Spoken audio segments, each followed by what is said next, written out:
Now it's time for Coach's Comments, presented by Southside Auto Tech. Cristiano Simonetto with you, joined alongside by Stars head coach and GM Chris Michael. And Mike's, your guys drop a tough one tonight in Fargo, a 5-3 loss. You took a 3-2 lead with 6:06 left in the third period. How were you unable to match what Fargo brought there, knowing that they were down a goal and they were able to put three quick in the back of the net? Aside from the empty netter, it was the first goal to tie from the near side post, and then just a 4-on-4 play that gets away from you, and just like that, you're down 4-3. Yeah, we'll go back and look at it, and I'm not going to comment on that. I'll have to go back and look at the video there and kind of go from there. But like we've been talking about, we are process driven, and our process was better tonight. And it's disappointing. I'm disappointed for our group. Like these kids are working, they're giving us everything they had.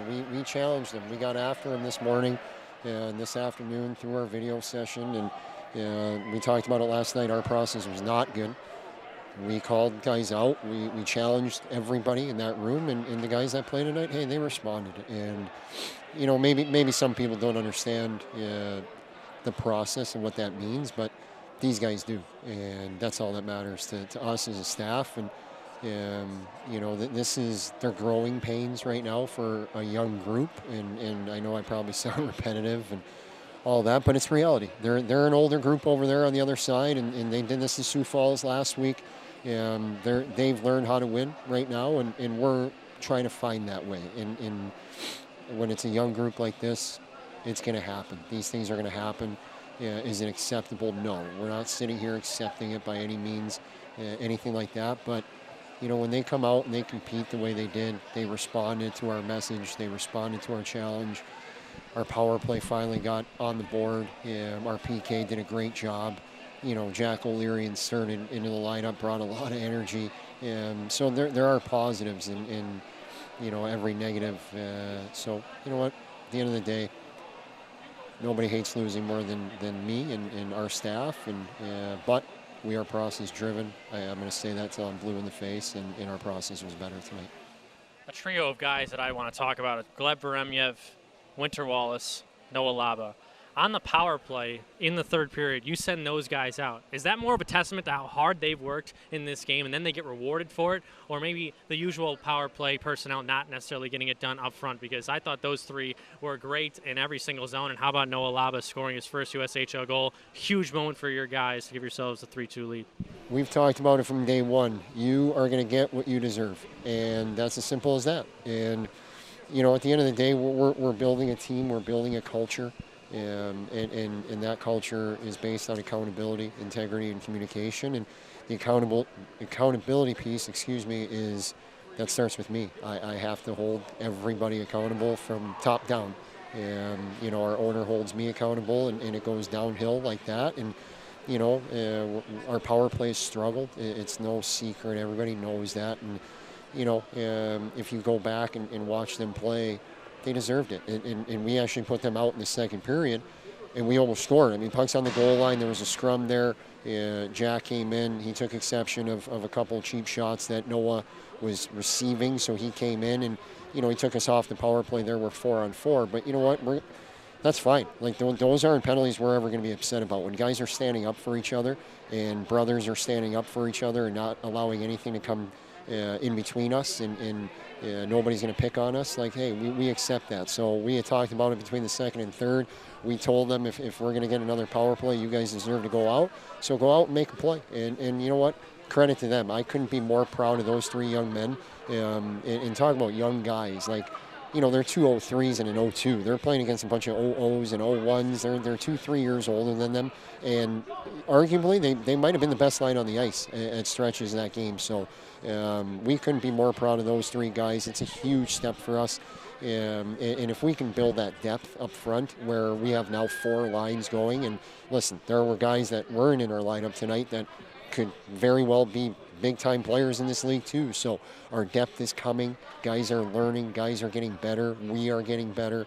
I know our record doesn't show it, but if we continue down this path, that's nobody's winning a championship right now. You win a championship in 5-6 months, so we're building towards that, and I couldn't be more proud of those three guys. They were outstanding, and now the challenge for them is to bring that again tomorrow night. And the consistency piece, that's the biggest thing for young kids, is learning how to be consistent night in, night out. And when they wake up tomorrow, they can't feel so good about themselves that they forget about their process as individuals to get themselves ready to play again tomorrow night.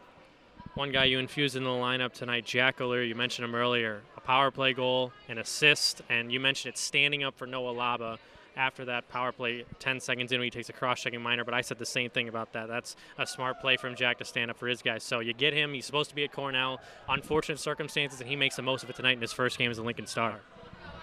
Big time. That was a big time. I mean, Billy Puglisi, Nick Peruzzi during that dispersal draft, credit to them.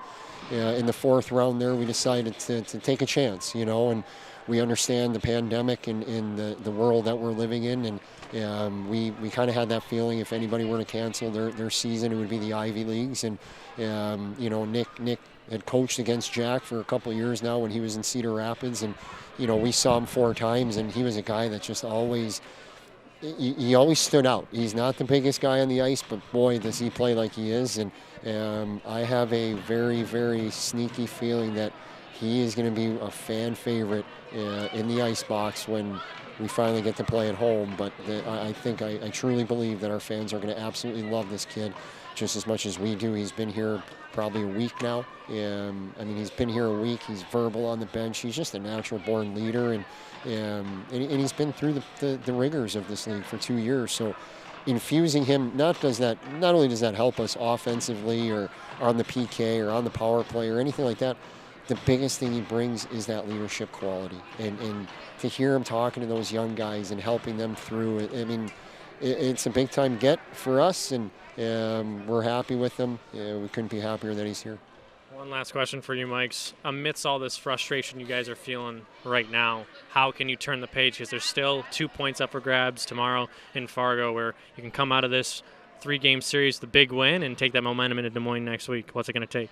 Well, it's just going to take us to get some food in us right now and get our energy back, get a good night's rest, and wake up in the morning and move on.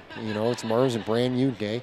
It's a brand new opportunity, and that's our mantra. One day at a time. We don't get too high. We don't get too low. We have to stay even keel here. And you know what? The bad times that we're going through right now, they're going to be worth it when we turn that corner. And this young group is going to turn that corner. We can feel it.